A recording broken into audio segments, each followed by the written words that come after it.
बिलाड़ा क्षेत्र के अंदर मैं कोई नया नहीं है। विश्वविद्यालय के जमाने से लेकर आज तक जो मेरा राजनीतिक सफर रहा, हुंकार भरी, ललकार भरी, आरक्षण के आंदोलन चले, बिजली के आंदोलन चले, बिलाड़ा के नौजवानों का, धरती पुत्रों का हमेशा मेरे साथ आशीर्वाद रहा। और उसी का परिणाम है कि नई पार्टी बना के आज राजस्थान में किसान कौम के सम्मान की अगर कोई लड़ाई लड़ रहा है, वो नागौर का सांसद हनुमान बेनीवाल किसानों की लड़ाई को राजस्थान से दिल्ली तक ले गया। जो बिलाड़ा क्षेत्र का बहुत बड़ा योगदान है। ये बहुत मजबूत इलाका है। जब पंचायत चुनाव थे तो आपने राष्ट्रीय लोकतांत्रिक पार्टी को मजबूती दी और उप प्रधान बिलाड़ा सीट पे आरएलपी पार्टी का दिया।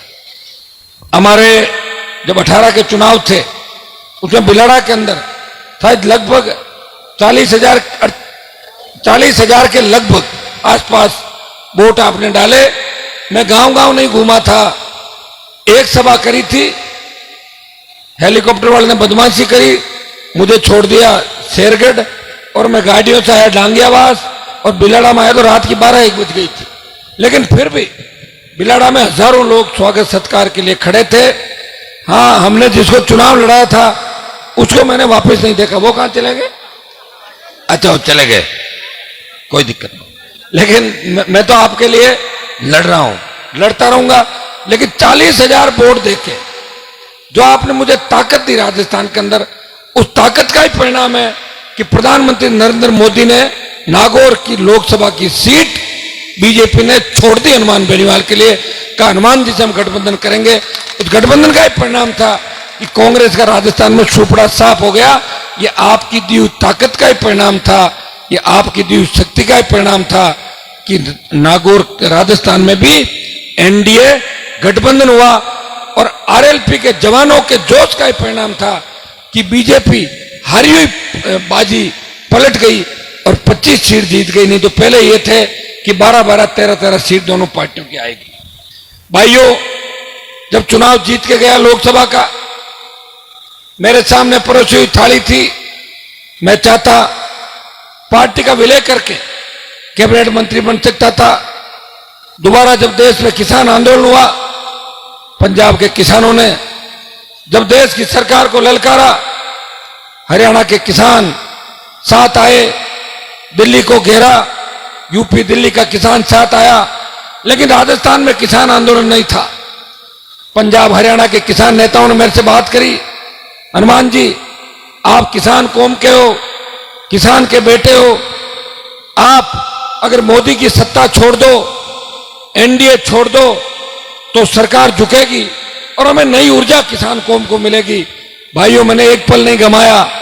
ये दिल्ली जयपुर का हाईवे जो गुर्जर आरक्षण आंदोलन में जाम नहीं हुआ, हनुमान बेनीवाल के नौजवानों ने, आरएलपी के जवानों ने एक ललकार में इस हाईवे को जाम किया और मोदी की सत्ता छोड़ के 70 दिन देश का कोई सांसद सड़क पर बैठा, वो नागौर का सांसद था जिसने सत्ता का त्याग किया। मैं राजनीति के अंदर भी वीर तेजाजी महाराज के आदर्श स्थापित करने की बात करता हूं। मैं जो कहता हूं वो करता हूं और इसीलिए मैं सत्ता के बाहर हूं। मेरे साथ कई लोग आए 98, 2003, 8, 13, 18, 23, 2-2, 3-3 बार मंत्री बन के चले गए। पार्टियां बदली, मंत्री बने, मौका आया दूसरी पार्टी का दुपट्टा पहन लिया। लेकिन हनुमान बेनीवाल मंत्री पद के लिए नहीं घूम रहा है। मैं मंत्री नहीं बनना चाहता, मैं संतरी बन के आपकी सेवा करना चाहता हूं प्रदेश के अंदर। मैं चाहता हूं कि सत्ता पूरी आपके हाथ में हो। मांगने से सत्ता नहीं मिलती, सत्ता छीननी पड़ती है। आप अपनी ताकत का अंदाज लगा लो। 22% आप हो, गुर्जर मीणा यादव साथ हो जाए और मेघवाल, बाबरी समाज और मुस्लिम साथ हो जाए, ये संख्या जाती है 72-75%। आवश्यकता नहीं कांग्रेस और भारतीय जनता पार्टी की। लेकिन दुर्भाग्य इस बात का है कि नेताओं ने आपको लड़ना नहीं सिखाया। यहां एक ही चीज लोग जानते हैं, एक बार कांग्रेस ज्वाइन कर लेते हैं, बीजेपी, मोदी के पास ईडी का हथियार है, सीबीआई का हथियार है। अभी राजस्थान में देख लो, नेताओं के पार्टी बदलने की एक सीजन आ गई। देखा कि नहीं देखा? एक आता है पार्टी बदल के दूसरे दिन कहता है, पहले उसका परिवार कहता है ये कमल का फूल सत्यानाशी का फूल था, वो दादाजी कहते थे, और फिर पोती कहती, और वो अचानक तैयार हो क्या मेरे पे आरोप लगाती ये तो बीजेपी के अंदर है, बीजेपी किसान विरोधी है। और ईडी और सीबीआई जब ससुराल पक्ष बुलाता है, ससुराल पक्ष को बुलाता है, ईडी के राडार पर जब ससुराल आता है, जब लगता है कि सास गिरफ्तार होगी, ससुराल वाले अंदर जाएंगे, तो कहती है कि मोदी जी देश का विकास करेंगे और मेरी लड़ाई कांग्रेस से नहीं है, मेरी लड़ाई हनुमान से, मामी मेरे से ही लड़ाई। हम आ बताओ, मुझे कोई तो छोड़ दो। कोई तो कहता है कि मैं कांग्रेस के इशारे पे पार्टी बनाई, छोड़ जाते हैं तो कहता है कि हनुमान बेनीवाल बीजेपी की बी टीम है। मुझे एक चीज तो बताओ, मैं बी टीम किसकी हूं, कांग्रेस की हूं बीजेपी की हूं? एक दोनों की तो कैसे हो सकता हूं? और मैं ये कहता हूं कि कांग्रेस और बीजेपी सी टीम है, करप्ट, दोनों पार्टियां करप्ट है, भ्रष्ट है।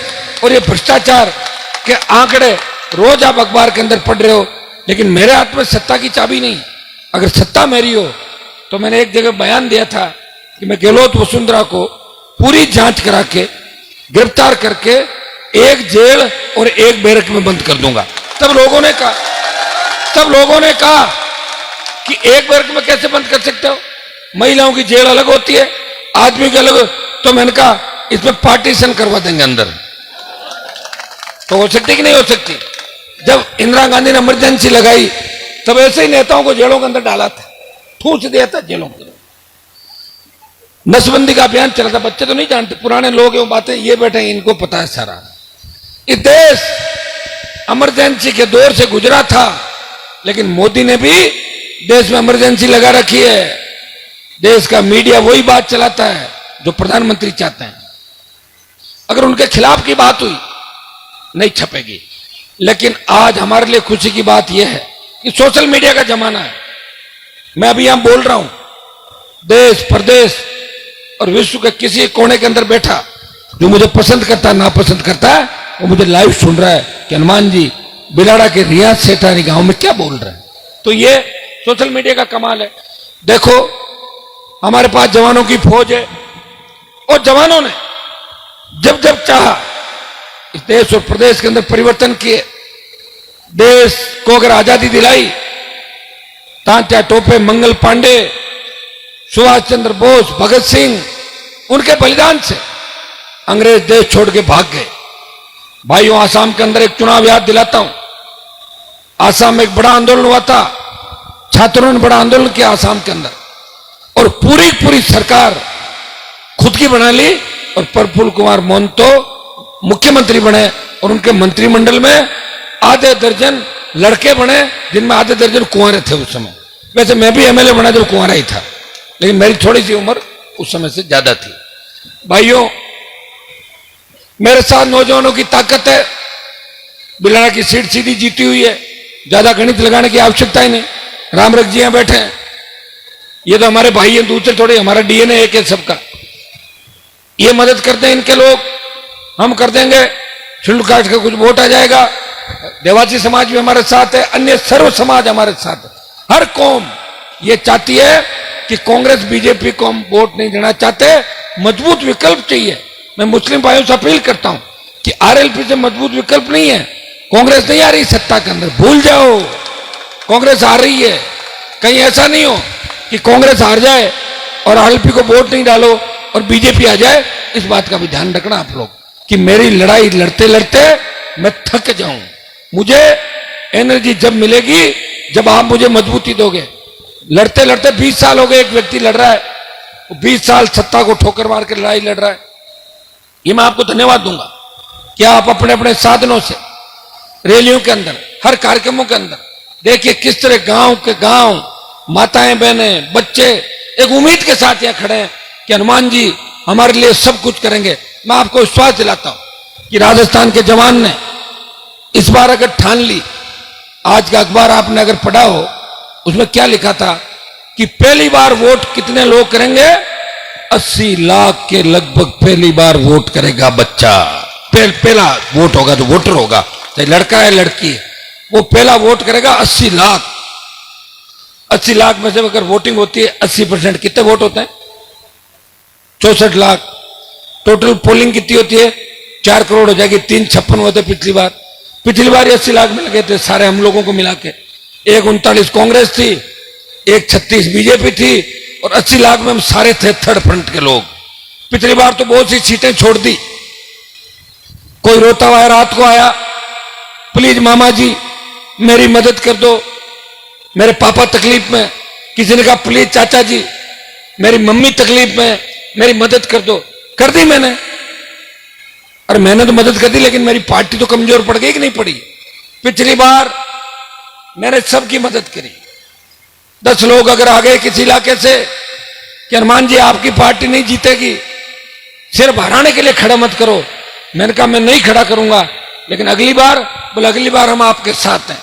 भाइयों अगर 200 सीटों में चुनाव लड़ाता तो मेरा वोट 20 लाख होता, 9 लाख से बढ़ के 20 लाख वोट होता, लेकिन नहीं लड़ाया। मुझे पता था कि मैं 5 साल लड़ूंगा, प्रयास करूंगा। मेरे अंदर इतनी ईश्वर की दी हुई ताकत है कि मैं 5 साल और लड़के मेरे भाइयों को संगठित करूंगा और सत्ता पे कब्जा, किसान के पुत्रों का, धरती पुत्रों का सत्ता पे कब्जा करवाऊंगा। इसको लेके मैंने लड़ाई लड़ी। 5 साल निकल गए। कोरोना काल के अंदर आपने ये स्थिति भी देखी होगी, 50 लाख लोग मर गए कोरोना से देश में। कौन जिम्मेदार है? मोदी। स्टेट में गहलोत। जब कोरोना हुआ, पहली इंटरनेशनल फ्लाइट पर अगर रोक लगा देते, उस कोविड के पेशेंट को पकड़ के भर्ती कर लेते तो कोविड नहीं फैलता। जिद करके मोदी भाषण दे रहा था लोकसभा में, हम अंदर थे, हम सबको कोविड हुआ। कितने 3-4 मिनिस्टर चले गए, कितने एमपी चले गए, कितने अधिकारी चले गए, कितने डॉक्टर चले गए, कोरोना वॉरियर की मौत हो गई। आपने देखा कोविड का कैसा भयावह हालात इस देश के अंदर। कौन जिम्मेदार था? 2 महीने लोकसभा चलाई और मोदी ने भाषण दिया, हिंदुस्तान में भाइयों बहनों कोविड नहीं आएगा। तो हमने सोचा भगवान से इसकी बात हो गई होगी, ये कोविड आएगा नहीं। आ गया। सारे बीजेपी के करीब करीब नेता अस्पताल के अंदर थे। वो पहला कोविड था। लेकिन सेकंड कोविड जब आया, किसी ने सोचा नहीं होगा कि ऑक्सीजन सिलेंडर के लिए लोग इस तरह जाएंगे कि हमें ऑक्सीजन चाहिए, प्राणवायु नहीं।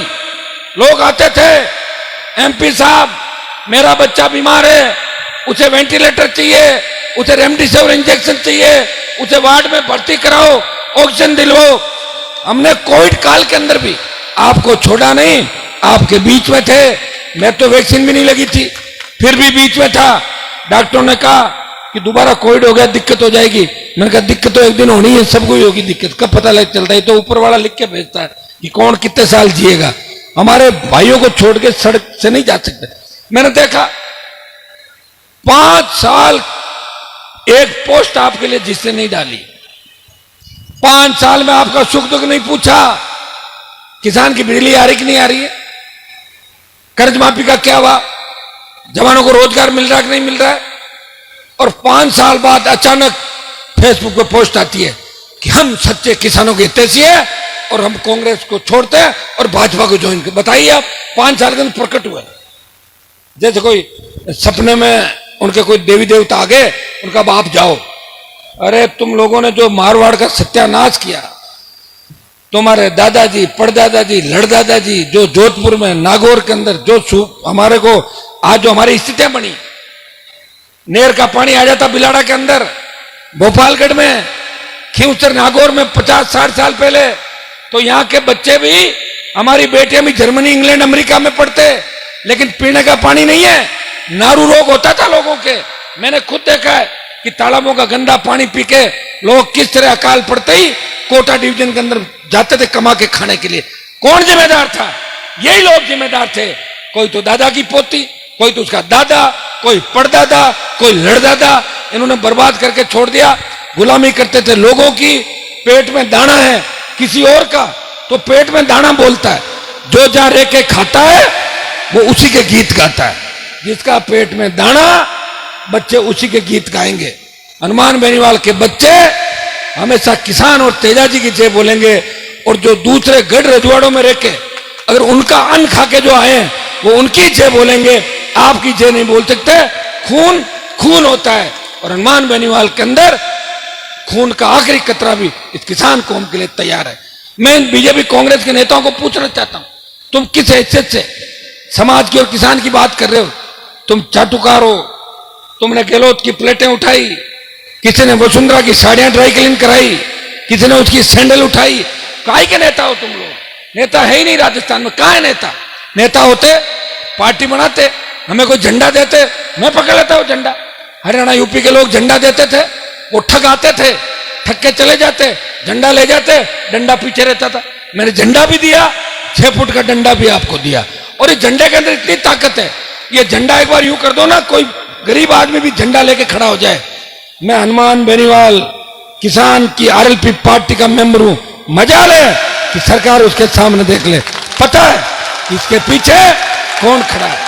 जिस तरह लाल झंडी दिखाने से ट्रेन रुक जाती है, आरएलपी का झंडा दिखाने से मोदी और गहलोत की सरकारें रुक जाती है, ये आप अच्छी तरीके से जानते हो। भाइयों, मैंने आपको लड़ना सिखाया, लेकिन मैंने कभी जातियों को नहीं लड़ाया। कई बार ऐसी स्थितियां हुई कि जातियां आमने सामने हो गई, सोशल मीडिया पे बच्चे एक दूसरे के खिलाफ बोलने लग जाते हैं, लेकिन मैं ऐसा व्यक्ति हूं कि बीच में खड़ा हो जाता हूं, मैं वापस आपको एक जगह ले जाता हूं। कभी लॉ एंड ऑर्डर भी नहीं बिगड़ा राजस्थान के अंदर। कितने बड़े बड़े कार्यक्रम हुए। अभी ये बेटी छात्र संघ चुनाव की बात करी थी, मैं छात्र संघ का अध्यक्ष था, मैं वहीं से बड़ा हूं। मैंने पैरोकारी करी, प्रयास किया। 1 महीना मैंने पूरा इन बच्चों के चुनावी साल में, जब सारे लोग टिकट बांट रहे हैं दिल्ली के अंदर, कोई काम नहीं करेगा, पूछो कहां हो टिकट लेने के लिए, दूसरा टिकट बांट रहे हैं, मैं बैठा हूं। अभी भी कागजों को तो लेऊंगा, लाओ, ट्रांसफर नहीं हो रही, ला दे दो, पानी लाओ, सड़क लाओ, स्कूल लाओ, मना नहीं कर रहा हूं। और कागज भेजता भी हूं, काम होता भी है। और काम इसलिए होता है कि जिसके पास कागज जाता है वो सोचता है कि अगर हनुमान जी का काम नहीं किया तो चुनाव हरा देंगे, डर के मारे मेरे काम भी हो जाते हैं। तो मेरे काम तो नहीं होता, आपके काम है, विकास के काम। छात्र संघ चुनाव के अंदर एक राजस्थान का नेता नहीं बोला, बीजेपी का संगठन, कांग्रेस का संगठन, कोई नहीं बोला। बच्चों की लड़ाई हनुमान बेनीवाल अकेला लड़ता रहा। मैं विश्वास दिलाता हूं बच्चों को, जो वादा सरकार ने किया है, मैं चुनाव की घोषणा भी कराऊंगा। कमेटी की मीटिंग हुई नहीं, इसलिए नहीं हुई कि मंत्री जी बच्चों के पक्ष में नहीं रहे, तो मंत्री जी के ईडी की रेड पड़ गई। पढ़ लिया अखबार में आपने? तो मैंने मंत्री जी को फोन किया, मैंने कहा मंत्री जी कमेटी का क्या हुआ? बोला आपको तो कमेटी की पड़ी है, मेरे तो घर पे ईडी आई है, मैं ईडी की रिजल्ट हूं, कमेटी बनाऊं, आप ये बताओ। मैंने कहा चलो कोई नहीं, कमेटी आपका भाई को दूसरा बनाएगा। ध्यान रखना कि अपना मामला गड़बड़ नहीं हो जाए, एमएलए सीट का भी, और ईडी वाले ले नहीं जाए मंत्री जी, क्योंकि आप कोटपुतली में हो और कोटपुतली से दिल्ली नजदीक, वहीं से उठा के ले जाएंगे ईडी वाले। ये तो बिलाड़ा दूर है काफी दिल्ली से। तो लड़ेंगे लड़ाई, जो कहा है वो करके दिखाएंगे। कई बार ऐसा होता है कि सरकारों के सामने लगातार लड़ना पड़ता है, लड़ते लड़ते आदमी थक जाता है, लेकिन मैं थकने वाला उन योद्धाओं में से नहीं हूं वो थक जाए। मैं आपकी बात को रखूंगा, समय जरूर लग सकता है। छात्र संघ चुनाव की घोषणा भी इसी सरकार से कराएंगे। मैं चाहूंगा कि आचार संहिता लगने से पहले पहले राजस्थान की गूंगी बेरी सरकार से छात्र संघ चुनाव की घोषणा कराऊं। मैं पूरा प्रयास करूंगा। मैं चलते चलते जब रहता हूं तो टेलीफोन पर लगातार संपर्क में रहता हूं। छात्र संघ चुनाव क्यों नहीं कराए, क्यों नहीं कमेटी बनी, क्यों नहीं मीटिंग बुलाई? यह सही है कि ईडी की रेड से मंत्री परेशान हो गया और 5-7 दिन, आप जानते हो घर में शादी होती है तो बाहर थोड़ी सूझता बेचारा के ईडी आ गई वहां पे। भाइयों, हर वर्ग की लड़ाई आप देख रहे हो, किसान कर्ज माफी से लेके, जवानों के रोजगार से लेके, टोल मुक्त राजस्थान, बिजली, सशक्त लोकायुक्त, और तो और ये मेरे पुलिस के जवान खड़े हैं, कई बार इनके भी तकलीफ पड़ जाती है, तो पुलिस के जवानों को जब वो शहादत देते हैं, इनको शहीद का दर्जा कैसे मिले? मिलिट्री के लोगों को आवश्यकता पड़ जाती है, मिलिट्री में कोई घटना घट जाती है, मिलिट्री वाले तो बॉडी लेके आ जाते हैं यहाँ पे। मैं हूं जो मिलिट्री से भी कहता हूं नहीं, सारी मांग मानो जो परिवार कहता है वो करवाता हूं। मेरे जाट के मामले में आपने देखा कि सीआईए से सारी आ गई थी दिल्ली से, सरकार को झुकाया और न्याय दिलाया। एक जगह नहीं, हजारों ऐसी जगह होगी जहां हनुमान बेनीवाल ने हर वर्ग, हर जाति को न्याय दिलाया। और न्याय दिलाते वक्त तुम ये नहीं देखता कि सामने कौन है। मैंने देखा बड़े बड़े नेताओं को, मैं कई बार नेताओं से बात होती है, साहब फला जगह घटना हुई, आप नहीं जा रहे हो। अरे साहब हम क्या जाएं, आरोपी तो हमारी जाति के खुद गई। लेकिन हनुमान बेनीवाल ऐसा व्यक्ति है, आरोपी चाहे मेरे समाज का हो, मैं जाता हूं और उसको गिरफ्तार कराता हूं राजस्थान के अंदर। ये ताकत अगर किसी के अंदर है, वो नागौर के सांसद के अंदर ताकत है। वो गरीब की पीड़ा समझता है, गरीब के आंसू पहुंचता है, और उसी का परिणाम है कि 8-8, 10-10 घंटे इस राजस्थान में आप इंतजार करते हो। मुझे याद है कि बालोतरा में एक सभा, जब मैं अग्निपथ की लड़ाई लड़ रहा था, मोदी ने सेना को ठेके पे दिया, देश का कोई सांसद नहीं बोला। एकमात्र सांसद, एकमात्र किसान का बेटा जिसके मन में आपके लिए पीड़ा है, उसने 2 लाख जवानों की जोधपुर में रैली करके मोदी को चेतावनी दी, आ रहे हम दिल्ली की तरफ। उस रैली का परिणाम यह हुआ कि भाइयों पहले 25% अग्नि वीर को रख रहे थे, 75 को वापस भेज रहे थे, अब 50% रखेंगे, 50 वापस भेजेंगे। एक कूच करेंगे हम दिल्ली की ओर, अग्निपथ वापस करवा लेंगे। मैं जानता हूं कि दिल्ली वाले कितने मजबूत है, कितने कमजोर है, मेरे से ज्यादा उनको कोई नहीं जानता। लड़ने वाला चाहिए, उनको झुकाने वाला चाहिए। मैं बालोतरा के अंदर उस समय सभा कर रहा था, मुझे 3 बज गई सांचौर के अंदर। तो मैंने बालोतरा में मैंने कहा यार अब 3 बज गई, अब छोड़ो इस कार्यक्रम को। तो बोले नहीं साहब, कोई बीजेपी वाला कह रहे हैं हनुमान जी की सभा ही नहीं होने, इसलिए करनी जरूरी है। तो चलो ठीक है, फिर जोधपुर से आ गए सारे लोग। सुबह 5:30-6 बजे सभा करी, सुबह तड़के 2-3 हजार लोग थे। सुबह 5 यहां राजस्थान में इंतजार नहीं करते, बीजेपी के नेताओं की कुर्सियां खाली पड़ी रहती है। मोदी के लाते नहीं इतने 10,000 कुर्सी लगाएंगे, 40,000 के लिख देंगे, 40,000 हमने व्यवस्था करी। और कांग्रेस वालों की हालत तो आपने देख ली होगी, कांग्रेस तो कांग्रेस से ही लड़ रही है। सारे फौजमार कप्तान एक ही पार्टी के अंदर बैठे, भ्रष्टाचार के सारे रिकॉर्ड तोड़ दिए, हर पेपर आउट हो रहा है। गहलोत ने खुद ये कहा था कि वसुंधरा अगर नहीं होती तो मेरी सरकार नहीं बचती। इससे बड़ा मिलाजुली का क्या ख्याल हो सकता है भाइयों? जब गहलोत खुद ही कह रहा है कि वसुंधरा और हम एक हैं, तो ये मिलाजुली का खेल है। ये तो मैं तो कह ही रहा हूं 15 साल से। और मुझे तो लगता है कि अशोक गहलोत और वसुंधरा विश्वविद्यालय और कॉलेज के दोस्त हैं दोनों जमाने के अंदर, इसलिए वो दोस्ती शायद ये निभा रहे हैं दोनों, ऐसा मुझे लग रहा है, क्योंकि एक दूसरे की बहुत मदद करते हैं हर चीज में। आप देखिए कितनी चिंता अशोक गहलोत को, बीजेपी वसुंधरा को आगे क्यों नहीं ला रही? आपको क्या करना है? आप अपनी पार्टी का ध्यान रखो ना खुद का। और बीजेपी वाले वो ये क्यों नहीं करे? अरे तुम्हारी पार्टी का ध्यान रखो भाई, तुमने क्या किया? अब तुम कह रहे हो नड्डा जी आ रहे हैं, चड्डा जी आ रहे हैं, फलान जी आ रहे हैं। अरे क्या करोगे? राजस्थान का डूब गया राजस्थान। 25 साल में हमारी बहन बेटे सुरक्षित नहीं, छोटे भाई सुरक्षित नहीं, न रोजगार है, किसान कर्जे के बोझ के तले आत्महत्या कर रहा है। कौन रखवाली करेगा हमारी? बताओ मुझे। रखवाली करने के लिए अब कोई लोक देवता तो आएंगे नहीं आपके बीच, अब कोई लोक देवता के अवतार थोड़ी लेंगे। किसी न किसी मजबूत व्यक्ति को आपको तैयार करना होगा, भरोसा करना होगा। और भरोसा एक समाज के करने से नहीं होगा, 36 कौम को भरोसा करके उस व्यक्ति को मजबूती देनी होगी। भाइयों, अगर मैं जातिवादी नेता होता तो 3 MLA मेरे बने, 2 शेड्यूल कास्ट के। देख लो आप, पुखराज जी, इंदिरा बाबरी जी की जाति क्या दोनों, देखो ऐसी के एक नहीं। बसपा का एक भी शेड्यूल कास्ट का MLA नहीं बना, 6 के 6 दूसरे बने थे, कांग्रेस में चले गए छोड़ के। बसपा खाली आती आती पीछे रहा था, बसपा चली गई कांग्रेस पार्टी के अंदर।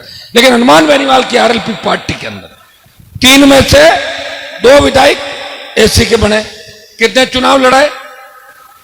10-12 मेघवाल, बाबरी, नाइक समाज से, मुस्लिम समाज से, मीणा, गुजर, यादव, ब्राह्मण, डांगी, ऐसा कोई समाज, राजपूत, ऐसी कोई कम्युनिटी नहीं है जिसको मैंने चुनाव नहीं लड़ाया।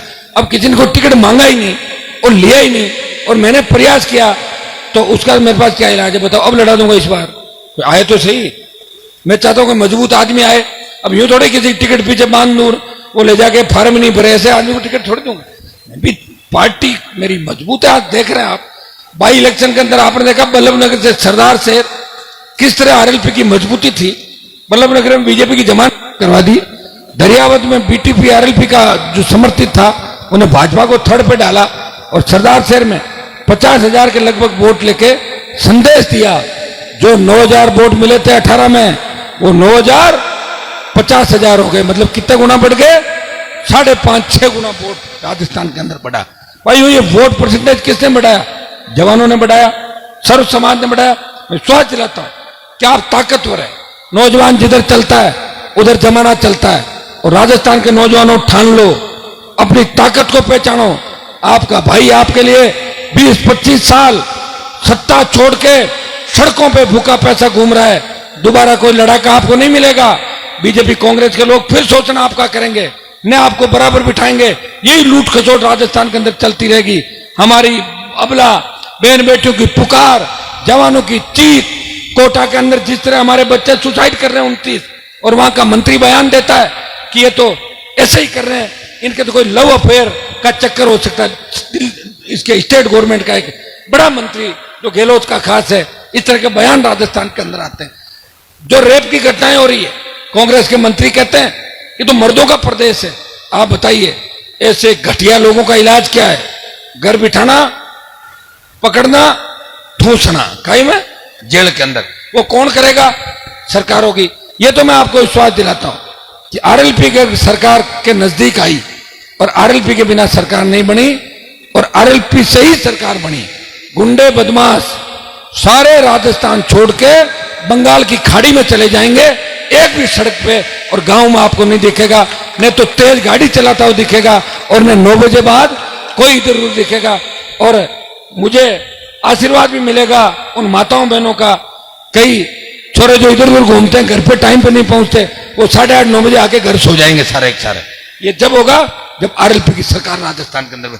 सरकार कौन बनाएगा? आप बनाओगे। तैयार हो इस बार? पहले बिलाड़ा का बता दो, बिलाड़ा सीट आ जाएगी क्या? और 25 अपने को 25,000 वोट चाहिए, पहले से ज्यादा 40 तो आगे थे। नहीं 65,000 पे जीत जाएंगे, 60-65 पे आ जाएंगे। लेकिन खाली ये सारे देवासी हमारे हाजी साहब बैठे हैं, सारे विष्णु, ये तो हमारे भाई है। पिछली बार थोड़ा गड़बड़ लूणी में भी मेरे से जितवा लिया और मेरी मदद नहीं करी यहां पे। बताओ, मैं तो सीधा साधा आदमी हूं। अब की बात ध्यान रखना बाबूजी, पूरा मेरा बिलाड़ा के अंदर, कि मैं कितना ध्यान रखता हूं आप लोगों का। तो आप सबको मजबूती के साथ देखिए, लोकतंत्र के अंदर सत्ता आपके हाथ में, मतदान के माध्यम से आप एक बार सत्ता ले आओ, अपने आप सारे काम ठीक हो जाएंगे। कैसे होंगे कैसे नहीं होंगे आपको सोचने की आवश्यकता थोड़ी है। 70 साल क्या हुआ, किसने देखा? ये देखो हमारे मातृशक्ति बैठी है, झांसी की रानी लक्ष्मीबाई की भूमिका में लड़ेगी, बेटियां बैठी है, बच्चे भगत सिंह की भूमिका अंदर। निश्चित रूप से बड़ा बदलाव राजस्थान के अंदर होगा। इस बार हमें संदेश देना मोदी को कि मोदी जी आपकी झूठ नहीं चलने वाली। आप देखिए मोदी हर 3 दिन में आ रहा है कि नहीं आ रहा है? क्यों आ रहा है? वो कांग्रेस से थोड़ी डरा हुआ है, वो आरएलपी से डरा हुआ है कि आरएलपी वाले इस बार बीजेपी की सरकार नहीं बनने देंगे, इसलिए मैं जाऊंगा, खुद जाऊंगा। बीजेपी अपना कोई दूल्हा ही तय नहीं कर पा रही। कौन दूल्हा बीजेपी का? बताओ मुझे। क्या मोदी सीएम बनेगा? कौन होगा यहां पे? बताओ। 12 दूल्हे, एक लुटेरी दुल्हन, कौन तोरण मारेगा? तोरण कौन मारेगा पता ही नहीं। और कांग्रेस में भी पता ही नहीं कितने दूल्हे, कौन आएगा पता नहीं। पप्पू किसको क्या करेगा पता नहीं। सीटें जीतेगी कि नहीं जीतेगी। कह रहे रिपीट करेंगे। हाँ रिपीट करेंगे। जब पिछली बार 18 के अंदर चुनाव हुए थे तब रिपीट करी थी इन्होंने। 8 से 13 कांग्रेस की सरकार थी और 13 में रिपीट करी इन्होंने। 13 में आए, शायद ये कितना आए थे 21, और फिर 18 में आ गई 98 99 कितना है 98 99 में आ गए। हाँ ये रिपीट करेंगे 13 को, 21 25 26 में आ जाएंगे। और वो भी जब आ जाएंगे जब ये आरएलपी लड़ाई लड़ रही राजस्थान में। भाइयों आरएलपी ही इस बार सत्ता की चाबी आरएलपी के हाथ में रहेगी। कई हरियाणा के ठग घूम रहे हैं यहाँ पे, वो कह रहे हमारे पास चाबी रहेगी। तुम्हारे पास तो तुम्हारे घर की चाबी नहीं रहेगी, हरियाणा में नहीं रही तो राजस्थान में कहां से रहेगी? मुश्किल से तो राजस्थान के लोग जगह। तुम पहले अपने चाबी घर वाली देख लो, कहीं वो गड़बड़ नहीं हो जाए। उनका इलाज हरियाणा में जाके कर देंगे, आप चिंता नहीं करें। वोटों को किस तरह जो फर्जी लोग हैं यहाँ घूम के अगर राजस्थान को गुमराह करना चाहेंगे, उनका इलाज वहां जाके हम कर देंगे। आपको मजबूती रखनी, आपको इस चीज का भी ध्यान रखना है कि हनुमान बेनीवाल ने कभी यूपी हरियाणा के अंदर अपने भाइयों को कमजोर करने का काम नहीं किया था, कभी किसानों को कमजोर करने का काम नहीं किया था। लेकिन सारे ठग यहां आएंगे, उनको तकलीफ है। एक किसान का बेटा मजबूती से लड़ाई लड़ रहा है, उसको रोकना है। इसलिए भाइयों आप पूरी ताकत के साथ मेरा साथ देना। राष्ट्रीय लोकतांत्रिक पार्टी का बोतल का चुनाव चिन्ह है इस बोतल के चुनाव चिन्ह पे इतने बटन दबाना कि मैं इस बोतल के अंदर भूत भूतनी को बंद करके और किसी तांत्रिक से करा के उनको मैं बाहर ले जाके डाल दूं बोतल के अंदर। ये कर दोगे कि नहीं कर दोगे? इस बार लग रहा है आप कर दोगे। आप सब पूरे जोश के साथ आए। पिछली बार तो मैं एक बार आपके बीच आया था, 40,000 वोट आपने दिए। अब की बार एक बार तो आ गया हूं और एक दो बार और आ जाऊंगा, तो अपना डबल तिबल। आप ये हमारे मंच पे जो मेड़ता की एमएलए साहब इंदिरा जी, पुखराज जी, ये प्रिया सिंह मेघवाल जो अंतर्राष्ट्रीय प्लेयर है आपके सामने आई, और ये 3 दिन के अंदर प्रिया सिंह कैसे स्पीड से भाषण, देखो ये भाषण देने का, और ये वक्ताओं को एक नई फैक्ट्री है आरएलपी पार्टी। यहां बड़े से बड़े देखना, शुरू में 10 दिन बाद देखना प्रिया आधा घंटा भाषण देगी, रुकेगी नहीं, ऐसे से मुद्दे उठाएगी। शुरू में हिचकिचाहट होती है। हम भी जब कॉलेज में पहले खड़ा कर देते थे तो थोड़े हिचकिचाहट होती थी, अब नहीं होती। इस बच्ची ने बोला, रेखा कॉलेज के अध्यक्ष भाई राजू राम खोजा, ये तो परफेक्ट है, अच्छा भाषण देते हैं। बाबूजी हमारे रामरख जी, दीनाराम जी बावरी, फिर ये संपत हो गया, ये सारी टीम जो बैठी है, हम बिलाड़ा किसान छात्र संघ अध्यक्ष भाई मेरे छोटे नरेंद्र, सारी टीम, रामपाल जी जाल का मजबूती से, रामपाल जी, सारी टीम पार्टी के लिए लगे हुए। संस्था अभियान के अंदर भी आपने बहुत मजबूत किया आरएलपी पार्टी को। आपने 1 महीने के अंदर 20 लाख के लगभग सदस्य बना के संदेश दिया कि आरएलपी सत्ता पे कब्जा करेगी, कोई नहीं रोक सकता। ये संदेश इन गांव डाणी के बच्चों ने अपनी मोटरसाइकिल, साइकिल और अपने साधनों से आरएलपी पार्टी को मजबूती दी और आरएलपी को उस मुकाम पे पहुंचाया। और आज मीडिया के अंदर अपने आप बात चली कि राजस्थान में तीसरा मोर्चा आरएलपी के रूप में आगे बढ़ रहा है। और भाइयों, वो दिन दूर नहीं जब राजस्थान की सत्ता पे किसान कौम का कब्जा होगा। तैयारी कर ले, आपस में लड़ना भिड़ना नहीं है, नशे से दूर रहना है और तेज वाहन नहीं चलाना है, समझ गए ना? गाड़ी की स्पीड 70-60, और कहीं ऐसा हो दुल्हन ये कह दे कि तू जल्दी आ, नहीं तो और कहीं जा रही हो, तो चले जाओ 100, समझ आ गया ना? तो 120 चले जाओ। और यह फार्म भरने में लेट हो, एग्जाम में लेट हो, उसके अलावा नहीं, मेरे पैर साथ चलो 60-70, जुलूस में 60-70, आराम से 60-70, ताकि दुर्घटना नहीं हो। आप जानते हैं सारी बातें, मुझे आपकी चिंता रहती है। और हर जो उलाना होता है राजस्थान में, कोई भी गड़बड़ी होती है तो फटाक से मुझे ही कहते हैं कि तो हनुमान जी के जवान, उन्होंने ऐसा कर दिया। तो ये काम आप लोगों को नहीं करना है, मेरा ध्यान रखना है। मैं देश में आपका मान बढ़ा रहा हूं और आपको राजस्थान की सत्ता पे इस बार कब्जा करना है। सत्ता आपका इंतजार कर रही है, सिंहासन इंतजार कर रहा, उठो और राजस्थान की सत्ता पे कब्जा कर लो। बहुत बहुत आपको धन्यवाद। जय हिंद।